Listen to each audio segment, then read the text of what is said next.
Hey, everybody, this is Dr. Sandra Fleming, Coastal Functional Medicine, and I have a very special person on today. Let's talk the interview with Dr. Sandra Fleming. And today we have Jared the Medium. And I'm super, super psyched to have him today because he is very instrumental in my life. Definitely for the past 2 years, I've been working with him. So I'm coming out, right? I'm coming out as what I call myself a spiritual medium. And Jared has helped me in a huge way find my gifts and practice them in a safe setting and where we learn and grow every time that we hang out together. So, Jared, thank you. I'm grateful that you have agreed to come on this podcast. I would love for people to hear your story, and because you also work in construction, that's your day job. And I guess your other job is talking to people on the other side. So it's pretty cool. And this is a Q&A, so I'm going to ask you some specific questions. But first, tell the audience a little bit about your story and what brought you to this place in life. Why are you calling yourself a psychic medium? Sorry, I got emotional. I wasn't expecting to be emotional right away, but when you started talking, and again, I hate people talking good about me because it's hard for me to hear. But when you started talking about the 2 years, well, I immediately went back to the first time you walked into my circle, and I just like it just flooded with me with emotions. I got all teary eyed and everything, and I'm like sitting here trying to fight back tears because it just made me super emotional. I don't know why, but I was just like, oh my God. So I'm not usually like that, but yeah, But it's you're a just feeler. amazing You're to you're an empath. That's one of them, right? We're I both I empaths. I So I am an empath, and yeah, so it's not unlikely for me to feel emotions like that, but it felt to me like it came out of nowhere. I love it. I love this authenticity. That's great. I want Uh, people to hear you have a huge story. I mean, you were at rock bottom at one point, and I don't want to give it away. And people really need to listen to this story because it's huge. And I really, because it doesn't make any sense for you to be where you are today. And I'm yeah, surprised so you're alive, to be honest, right? yeah, me too. I mean, I shouldn't be. There's been several times that I have died. I mean, I have literally died before twice, is that I know of. So we call So, those near-death experiences, right? yeah, yeah, and but so yeah, so my story has a lot of alcoholism in it and addiction, and I have found over the years that that's very common with empaths like me because we tend to overfeel things. So for those of you that don't know what empath means, it just means that our main go-to we feel things a lot very deeply. Like, I guess it's the easiest way to say it. Like, some people, are thinkers and some people are fillers. And, I call empaths tend to just feel things deeper than other people do.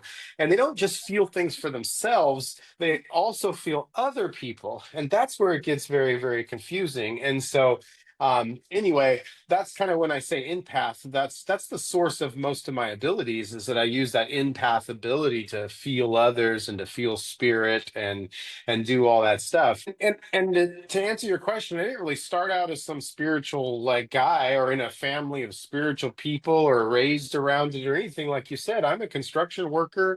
I was a science kid, and I mean in school I failed all my classes except for science. You got to understand. I had the I set the bar one time, the curve one time in science, and I was failing all my other classes. So that kind of tells you like I was a kind of a screw up in school because if I wasn't interested in it, I didn't put any effort into it. And I was involved with drugs and alcohol and I didn't have a good upbringing. I mean, I was raised in kind of a rough upbringing. I didn't have a father figure, and my mom and the people around me were involved in drugs and alcohol. So I had a really rough start.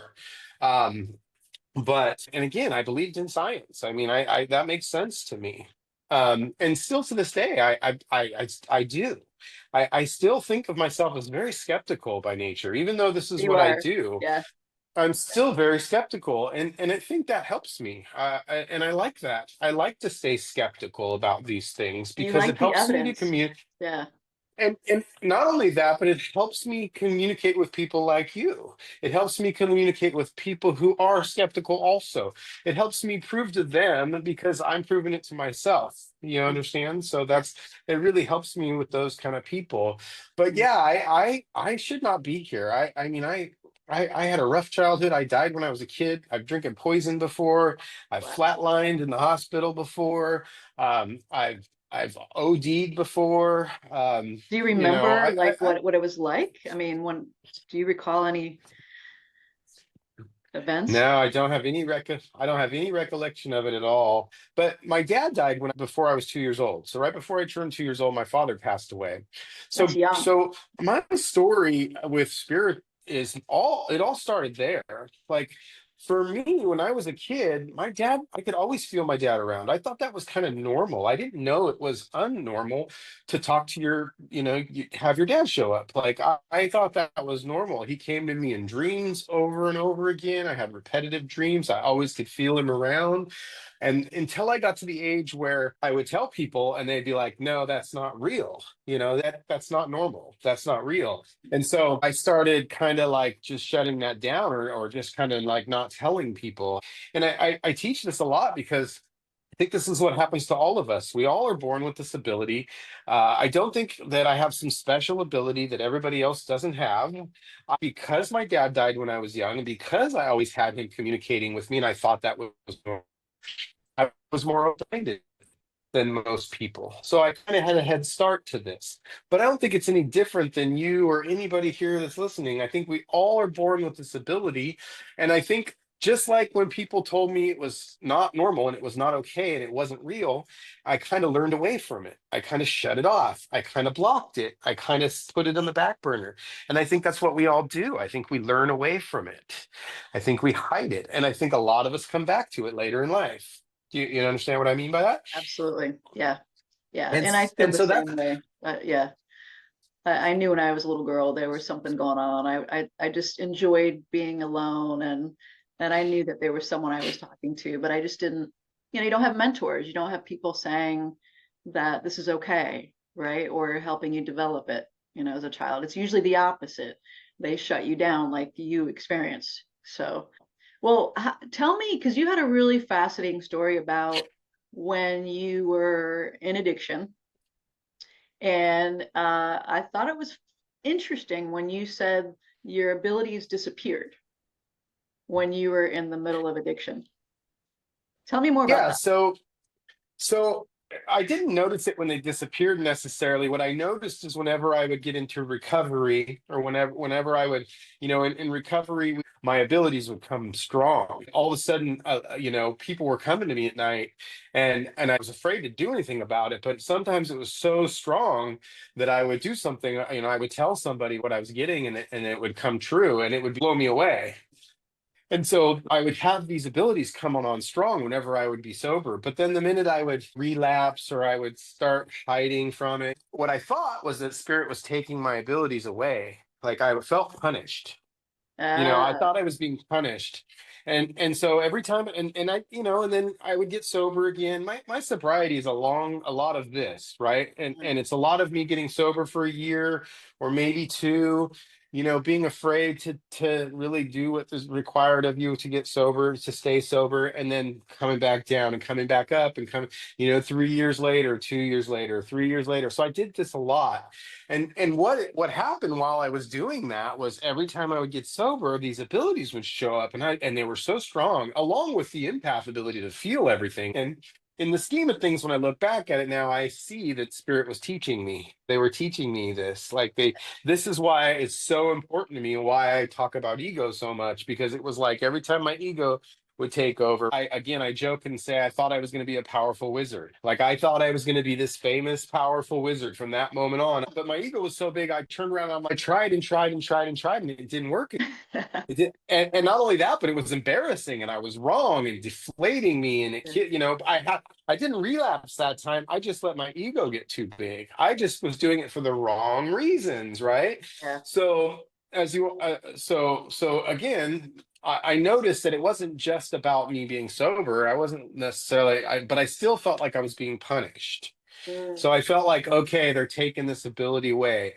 Not until years, maybe like a year ago when I was doing my TV show and I was teaching people, did Spirit come to me and they're like, Jared, we want you to stop saying, they basically told me, you need to stop saying that we took your ability away from you. And I'm like, well, what do you mean? I'm thinking, well, what does that mean? If you didn't take it away, then what do you mean? And I realized at that moment, they never take it away from you. I was blocking it. It wasn't punishment for relapsing. It was me being afraid because I was hiding from what I had done. I was hiding from it. I was blocking it with ego. It was me the And whole time. shame and guilt, Yeah. right? So that lesson is what helps me teach people how to unblock, Mhm. how they can connect with spirit. That those two lessons right there, that they don't ever cut you off. It's us. So we figure out what we're doing to block it, and that's how I help people develop. Yeah, yeah, we just did a podcast on shadow work, and it's just really about a lot of this, right? And if we do that inner work, heal those core wounds, it's going to help us be free and let go, right, of all those obstacles that are in our way so that we can, find our gifts, right? Because like you said, we all have them, and we can really listen to our intuition and trust it. But let's dive into some questions. I know the Okay. audience is going to be curious on some of your answers. So, how do you describe your abilities, and what does it feel like when you're connecting to souls on the other side? The way I like to describe it is that I'm feeling my information. These are feelings that I'm getting, and out of that feeling, I am taking a feeling and either making a picture in my mind, or I'm getting a word out of a feeling. Not always, but mostly because I'm an empath. Mostly, what I get are feelings, and a good way to explain that. Well, one thing that like to teach because it's super helpful to me is because I thought that when I watched these mediums online, these famous people, and they would get this information, what I thought they were doing, what I was trying to do was close my eyes, and in the darkness of my eyes, I was trying to see with my eyes, but in like the back of my eyelids, I was trying to see the words, trying to see the pictures. And I thought that's what it was like. I call it the billboard. I thought I was going to close my eyes and this billboard was going to appear in my vision and it was going to have the answer, like turn left. Like, that's Neon what I sign. thought was supposed. I thought that's what it was, how vivid it was going to be, and that's what I thought was going to happen. And it's not that it can't be that vivid, and it's not that it's not sometimes. It's just and unfortunately, sometimes it is that bright. And that's great. But the problem that most people have when they get that is now they expect every message to be that vivid. They expect everything to be that bright. And what that does is it turns you off to all the subtleness of what the messages really are. And so for me, I had to not look for the bright billboard. I had to kind of really focus on the subtle stuff and start being better at noticing the subtleties of the messages. So for me, I get a feeling when I connect to your loved one next to you. So the first thing I do if I'm trying to pick up a loved one around you is I feel around you. And I feel somebody standing around you. So let's say so as I did that to you, I felt the female energy standing over your right shoulder. Okay. Now I know you and I know who this is already because I've read you several times, but this was mom. So I felt mom appear next to you. Okay. Again, I don't ever pretend to get something new that's old. So I feel that energy next to you, right? So it's a feeling that I get. I don't see her. I don't see people very clearly. I don't get like images, but I feel love. I use my empath ability and I feel that person and they stand really close to you. When they stand close to you, I just feel the love between you. It's not always like that. Sometimes I feel them back up and I feel anger. So it really just depends on the feeling. And so what I start doing at that point is just start describing the feelings that I'm getting. I don't try to make the picture yet. I just start saying, I feel someone next to you. I can usually feel male or female right away. So it just feels like a male presence, feels like a female presence. And I just start talking about what I feel. And that's where the rest of the message starts coming. My job is not to like try to figure out what the picture is or what they're saying or what the message is. My job is just to start describing what I'm feeling. Um, and so that's kind of how it all starts for me. That's the beginning of it. And after you do this for a while, you start to get signs and symbols, which is just like little cues. I'll get like a specific thing, and that tells me to talk about addiction. I'll get a specific symbol. It tells me to talk about when they passed. I'll get another symbol. It'll tell me cancer. And so it doesn't necessarily tell me specifically. I wish it was specific like that, but for me, it's not. For me, it's like talk about cancer. And as I start talking about cancer, I'm counting on spirit to give me the rest of the message. That as I start talking about it, I'm going to say, she died of cancer, and then I'm going to feel myself go into a part of the body, and that's going to be kind of where the cancer is. So that's kind of how I just feel my way through it. Basically, it's just a feeling. A lot. Faith, it's almost like you're channeling. Things are coming out of your mouth that like, oh, wow, okay, I did not know I was going to say that next, right? But it's interesting because you and I both have experienced getting actual names of deceased ones. And for me, it was like a flash. I could see their name. And then sometimes I could see it on their coveralls or something, right? So I'm curious with you, are you feeling a name or are you okay? It just kind of hits you. Yeah, I'm not seeing it really. I very rarely see things. And even when I say, like in the beginning, I used to say I don't see anything. And I was told you got to stop saying that because you're describing exactly what they're wearing. You're describing the color of Yeah. their jacket. You're describing them. Yeah. How you can't say you're not seeing them. So Yeah. I started telling people that I feel them, and out of a feeling, I'm making a picture. It's the same way with words for me. I'm trying to connect to spirit, and in my mind, I just feel a word. Like it's Yeah. like that voice, your own voice that talks in the back of your Yeah. head Yeah. sometimes. Mhm. It's what it That's is. intuition. It's It's like intuition, it's right? I your mean, own voice. yeah, yeah. Do you mind if I tell a quick story about one of our circle event? Go ahead. And it was, Yeah, please. yeah, I think it was pretty early on when I met you. I mean, I would say it's less than 6 months that I was working with you, and I was one of those stray dogs, right, that just kept coming back because I was just like, what is this guy all about? Like, what? And I was in that search of, as a physician, I knew I had to do trauma healing with my patients because that was the only way to really get to the root cause of their chronic illness. And I tried everything else, right? Conventional medicine, drugs, all that stuff. It was not working for so many patients. So I was on this search. I was exploring that there's got to be a way to really help these patients. And one-on-one therapy often doesn't work, right? That talk therapy. So I came to you, right, with the friend who kind of convinced me to go with her, and I was the biggest skeptic in the room. And that's when you and I had a conversation, and you read, my parents came through, and you described them to a T. And I was like, what? Right? And they both, of course, were on the other side. And there were some other details, that came through. But what the huge impact that had on me when I saw this kid, he was in the military, and he was clean cut. He had like a Patagonia jacket. He was totally out of place in circle. And this is when we were doing the in-person events. And I'm like, what is this young guy doing here? Right. And I was just curious. And he was a skeptic. He had his arms like this and he was sitting back, right? But he was there, right? He showed up, and you immediately like, there's some guy that's next to you. He's definitely dead, and he keeps yelling at you. And this kid, he was like, I mean, he's probably in his 30s, but he's like, yeah, and he won't shut up. And I was like, whoa, what's happening? So come to find out, he came to mediumship circle because this guy, he served, he was one of the mercenaries. Basically, he was helping from American, come and fight uh, with the Ukraine, right? He volunteered.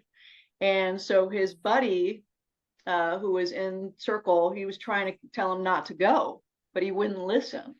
So he went Oh to yeah. Ukraine and he ended up dying. He got killed. And so his buddy really was torn, and he wanted to know who killed him. Was it the Russians or was it the Allies that killed him? And so you were able to give him peace by listening to this deceased buddy, and I think they were Marines, to be honest. I think they were Marines. And so you spoke and you said, I got a clear message. It was the Russians, and he happened to be we happened to be in a tank, and we were in the wrong place at the wrong time, and our tank got blown up. And so that guy, it just gave him closure. It gave him peace, right? He needed to know.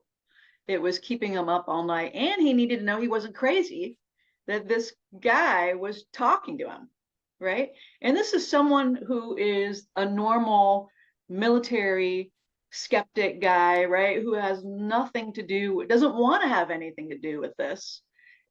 But he sought you out because he thought he was, crazy. I don't know if you remember that, but that had a huge impact when I just saw the transformation. And so here was this guy like this, and all of a sudden he's like this, like leaning forward, and his body language changed, and he was fascinated.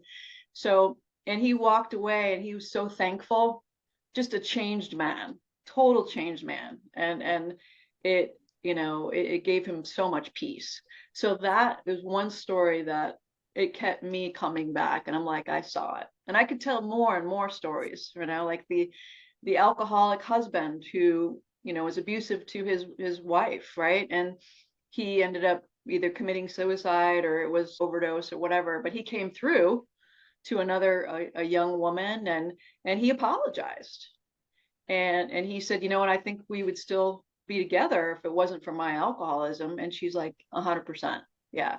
But you were able to bring that message through, and I could see the transformation, that healing, because there's so much power in forgiveness. And so it did so much for her. She needed that closure.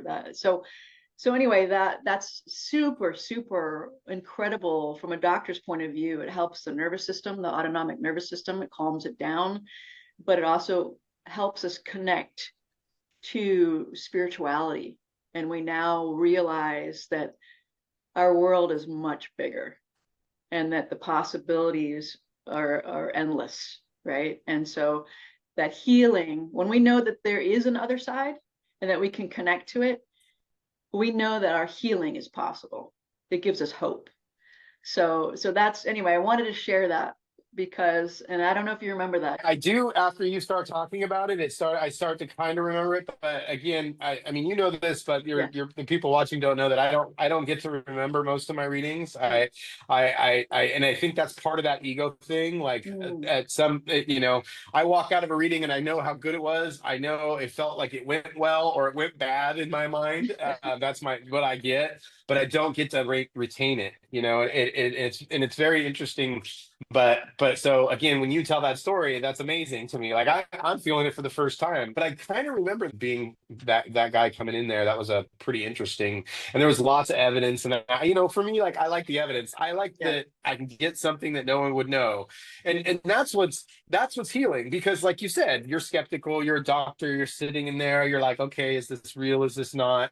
And some of the stuff, I still get shocked all the time, Sandra. All the time. I'm like in the middle of a reading and I'm going, are you fucking kidding me right now? Like, I'm like, are you kidding me? That's real? Like, that's real? So Yeah. it still shocks me, the Yeah. evidence. And what does that do for us, right? It proves to us that we are connected to spirit. There is something out there. This isn't the end, and that's my favorite part about it is, like you said, taking the skeptic guy like this. That's why I love it. That's me. I'm the skeptic guy across in the back of the room going, this is bull. So, It is. that.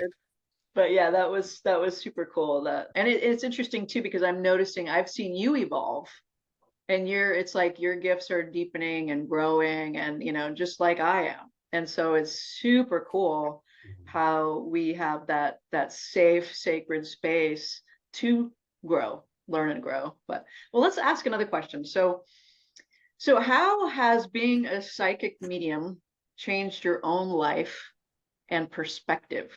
Again, when I was going through recovery, like I was learning about this recovery thing and I was trying to get sober and I was trying to be a better person. And when I used to work with newcomers in Alcoholics Anonymous, you sit down with these guys and you start talking to them and you literally channel spirit. And this happens in recovery every time.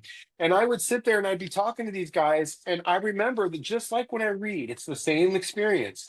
I would remember as I'm talking, I feel myself over to the side going, wow, where is this coming from? This is great I've experienced that information. too as a doctor. I get it. I get it. Yeah. Yeah. Yeah. And I remember going, I don't know where this is coming from, but I need to write this down because this is good. This I'm is gonna good go home and stuff. try this. Yeah, exactly. That's exactly what it feels like. And that's exactly what I do when I'm reading. It's the same. So it all started there for me. Just you answered it because the life, you lived it in recovery. Oh, You were able to help others, yeah, right? that's almost like the point was I've always lived these two separate lives, these three separate lives. Like, I was in recovery and then I started every time I'd get sober, these abilities would come and I'd start looking into this and I started doing mediumship work. And then, so I didn't want to tell, like I literally was working with a sponsor and didn't want to tell him that I was, a medium, but the more I looked into AA, there were two different things. But the more I studied both of them, the more I realized that it was the same. Like literally the roots of recovery are in spiritualism. Wow, that's crazy. I thought I would have these two separate lives where I was two separate people and I couldn't tell one about the other. And I Yeah. found out that they were the same. So what that did, it didn't just put my recovery and my spiritual stuff together. It actually took years of prejudice I had against other religions, against other people's beliefs, mostly religion, right? Like I had a problem with churches and stuff. I had a problem with that. But then when I saw that those were the same, then I realized that they're all the same. It's all just different ways to get to the same result. And so it just kind of made my world of like being this fake, pretend, different people to just be my authentic self and that they all kind of were the same. And so I was able to kind of blend those two things together. And that's what really kind of changed everything for me. And it allowed me to be, a medium and practice. And again, I stay away from the word psychic. You'll notice that you keep saying like, I stay away from that word because again, I'm skeptical. I don't want people to relate me with a psychic. I try to say I'm just a medium, not a psychic, but even though it's kind of, they're Yeah. connected, but, Yeah. um, but It so it has was a like negative that. connotation, the word psychic. Yeah. Yeah. And so that happened and so then like also I'm a construction worker, right? So Yeah. I'm also like in two separate worlds. You don't really tell everybody at work, you're on the job site with a bunch of guys, hey, I'm talking to dead people. I named my construction company Medium Construction. Like it's for that reason. I'll give clients a card and say free reading after you purchase, once they like I do a job for somebody, I'll give them a free reading. Like I'm trying to combine those two worlds so that I don't feel That's what I'm doing now. like they're Coming out separate. It- of the spiritual closet. exactly. But most of all, like like you believe in karma, right? I've always believed in karma. Like put good stuff out there and good stuff will happen. The biggest thing that's happened for me that's changed like my world completely is that like I now believe that good things are going to happen to me. And that's a big change from a guy who was sleeping in the park suicidal, you know, like I've been to what I call the lowest place you can be in this existence, which is wanting to die. Like I've been there. And to go from that to a guy who's like, oh, it's going to work out. I have faith. I'm going to have good things are going to happen to me. That's what's changed, right? And maybe it's because I've seen it over and over again, or it's because I feel like I'm helping people. And so, I don't know exactly what it is, but man, I love it. Let's Again, talk about that because it's you are faith. helping people. Yeah, let's talk about that because it's a perfect segue to the next question. Um, is what you believe the purpose of your work is, right? And helping individuals heal. So I've seen it, right? I gave some examples just a little bit ago, but are you feeling it? I mean, you're obviously doing this work for a reason, and it is your purpose. So, how do you feel like you're making an impact in people's lives? It gave me a purpose when I was down in no, like when I was so low in my life. To have to have something that helps people is that purpose that pulled me out of it. Like that's true. Yeah. It is amazing, and it is, is what I strive for. Like that's what I chased was a purpose, and to actually have a purpose when I was down at the lowest. But as kind of a byproduct of me not being able to take credit for any of it, like I don't get this sense of, oh, I'm helping people. I know that I'm helping people, Yeah. but it's not like my purpose is to go out and help the world. It's a byproduct of me not being able to keep any of this. I have to give it away. Is that I don't really get to enjoy that either. And I think that's to keep my ego in check. You remember the wizard, right? Yeah. So I don't really get to be like, oh, I have a great purpose. I'm helping people every day. And my purpose is to go out and save the world. That's not really true. Yeah. I'm really just like, I started out in self-defense. Like I was just trying to survive. And then I was given a purpose to do something with my life. And so, I mean, I do have glimpses of that, but I try not to tap into it. I just keep Yeah. doing what spirit tells me to do. Like, here's the truth. The truth is that one day, Spirit gave me some advice. They were always telling me what to do. My whole life, Spirit's been helping me, just like they've been helping you, just like they're helping everybody else. All my life, they've been doing that. Okay. And all my life, I've been going, yeah, I know, but I'm But going to do this. the I big know but. better. I know Yeah. better. Yeah. Uh-huh. And at one point, my life got so bad that I was like, I can't do this anymore. So let me try this thing that you're saying I should be doing for years. And what else do I got to lose? And the truth is that was so peaceful and so good, and everything worked. I felt so good that I was like, okay, what else do you got? What else do you got? Give me what you tell me what to do now, and I'll do it because this feels good. Okay. Yeah. So that's the truth, and that's what I follow. And so when Spirit says, go help people here, I go do it because I know that it's selfish. I'm gonna feel good. I'm not gonna be in that place anymore. So to say I'm doing this out of altruistic only movement and I'm only out to help people, that's not really true. The truth is it helps me to help others, and that's why I do it. Yeah. And it's a byproduct that it helps tons of people. But I don't really get to enjoy. I don't get to like say that. I don't get to keep that. I totally get it because I feel you, right? As an MD, right? I've just been like, what? I can't bring this into my medical practice. I mean, mediumship, like that's so woo-woo times 1,000, right? And so for the past obviously 2 years, you've been watching me struggle. And with this, trying to figure out how to integrate it into my medical practice. But even before that, when my nephew, who deceased, he was in addiction at the age of 24, he passed away. Um, and he showed up to a visitation in a dream 2 weeks after his death. And it woke me up to this world. And so that scientist in me could not explain that visitation, which was so real. It was like I could just touch him, that he was that real. And I could still see him today. I could describe where he was, what he was wearing, what he looked like, how he smiled, everything. But he looked like this angelic being. And so it was incredible. And that's when I started opening up to this, right? And it was slow. But that was 2021 when he visited me. And then now we're 2025. So that's like, 4 years of trying to figure this out and accepting that this world exists and that we're all on this planet to first heal ourselves, like you said.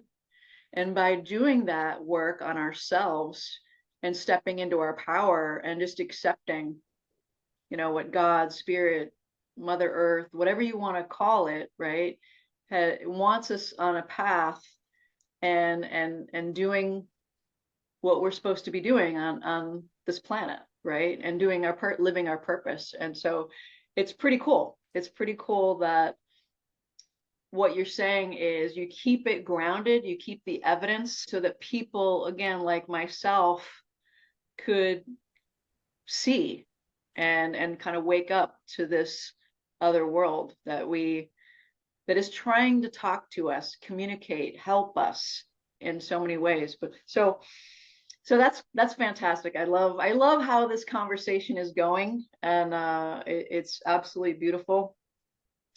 I got a question for you. Oh, okay. So how do you, so you have the scientific mind, you have the experience, it makes you question. Okay. So that at that point, you go at it with the scientific method, Scientific method. mind of a scientific, right? So you go at this with that scientific method to try to explain it, correct? Yeah. So how do you feel like that helps you? And how do you feel like that gets in your way? Joe, that's a great question. So, I feel like with my science background, it's helped me with some of the clairs, and I can see things, as you recall, with practicing mediumship. And so I'm a very visual learner, and I've seen a lot of things under the microscope. I've obviously read tons and tons and tons of books and papers and things like that. So giving me that sight has helped me feel more comfortable and trusting what I'm seeing, right? So I can see people, I can see the loved ones images and what they look like, and even get tattoos. And so that is pretty cool. And I don't always get it, but sometimes I do. But I need that. And I think spirit understands I need that for my science brain to get me to level up. Yeah. But I'm also an empath. So lately I've been learning to feel more. And so I can kind of, like you said, you kind of even feel the images. You can feel obviously the love, and I can feel it in my chest.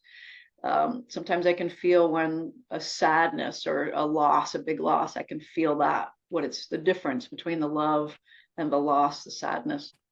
I get the information, and then my left brain wants to analyze it and kind of say, oh, well, this is what it means. And again, that's ego, I think. But also, it is, if I'm getting images or things like that, it must mean this because I'm a doctor. I know better. I know what that means. So that gets in the way, and I just need just to tell what I see. Just give the evidence and don't interpret it. Let the loved one, let the person that I'm reading, let them interpret it. Let them, again, like you said, just give the evidence. But so yeah, and I'm learning to give myself grace and space, but I can also feel if what comes out of my mouth, if it doesn't feel right. So I'm like, oh, the second part of what I just said, I think is wrong because it's heavy in my chest. It doesn't feel right. And that usually they'll say, oh yeah, that's not right. Yeah. But the first part was right. Yeah. So, but Yeah, sometimes and my favorite part of that is that, and people, what people don't understand is half the time that's how I know when I have to say it out loud to know if it's right or not. yeah. And people don't do that. Like Joe, person listening to this, doesn't get in front of somebody and say out loud what they're feeling and then go, oh, that didn't feel right.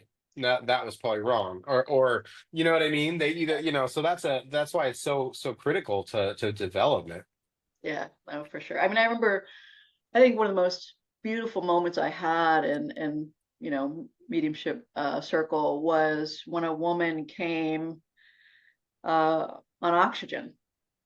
Her loved one came through, and I was able, and you put me on the spot, and you're like, okay, read her, right? And I'm like, oh, right? So I immediately saw an image of her loved one, and he was standing right in front of her, and I was able to describe what he was wearing, that he was balding. He kind of had the circle around his head there, and I even got his name, Bill. And so she's like, oh my God, like, you just described my stepfather. And we had a close relationship. I loved him. They thanked us. They were so appreciative. And I went home, and I literally, I had a conversation with my brother, who's a PhD. And of course, he he's like, what are you talking about? My sister has gone off the rocker. But I'm like, you know what, Bob, you just have to listen to me, because I got to talk to somebody, right? And I know you think I'm crazy, but I got to understand. So we were able to kind of figure out, like, what was the purpose of me giving her that message. What did it do for her? And I saw it in her eyes, and I could kind of guess, but she didn't say it, but I felt that, what, it gave her peace. She's on oxygen. She's an older woman. She's not going to be on this planet that much longer. But to know that your loved one was standing right in front of you with love, and is waiting for you, is there, is right there, right? She walks away with peace. And so it took the fear of death away. And it made sense to me. And my brother's like, yeah, I could see that. I could see that. But it wasn't like I was trying to convert her. It wasn't about religion. It wasn't about anything. It was just about giving this kind, lovely woman who was near death some peace. Yeah. Yeah, But and technically you weren't even doing that. All you were doing was describing what you yeah, saw. yeah, yeah, Yeah, all that was happening from the other side, right? Like, yeah, so the cool part about that is you're not like, again, that's the scientific part of you trying to make sense of it. What just happened? Why would this yeah. happen? What are we doing? That's, and I get it. I'm like that too. And the longer I do this, the less I get involved in what it The does for wise. who and what the Yeah. purpose. And I don't. It's not up to me. Like, again, it's I don't get to take responsibility when it works. I don't get to take responsibility if it doesn't work. Like, that's not my part.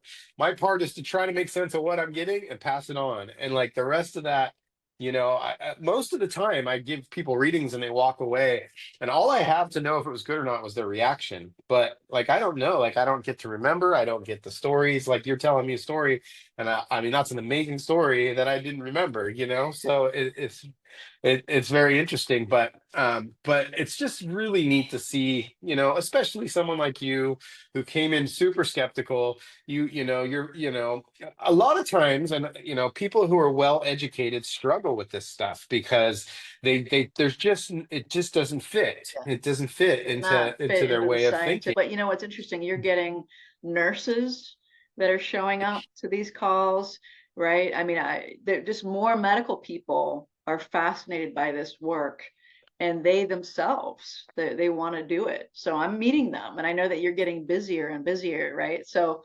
so the world is changing, I get right? a ton. You'd be surprised at how many counselors I get and how many of their patients they send me. So I get a lot of that, more than you would expect. It's a very You're high getting rate referrals from therapists. I love it. from therapists. I have like three of them that refer me to a lot of patients. I'm not kidding. It's very, very common. So, and I get a lot of police officers and a lot of 911 operators. So it's definitely changing. It's definitely changing. But my point of asking you about your scientific way of thinking is that when you start the way you did, which is skeptical, right? And then you have the experience and you're doing like I just explained, like with your brother, trying to make sense of it, trying, like, you're really proving it to yourself. You're not just going, I believe anything. You're by the time you get to where you are, which, where you're at, you have some belief because you've put it through your scientific way of thinking. So it's harder to get there, kind of.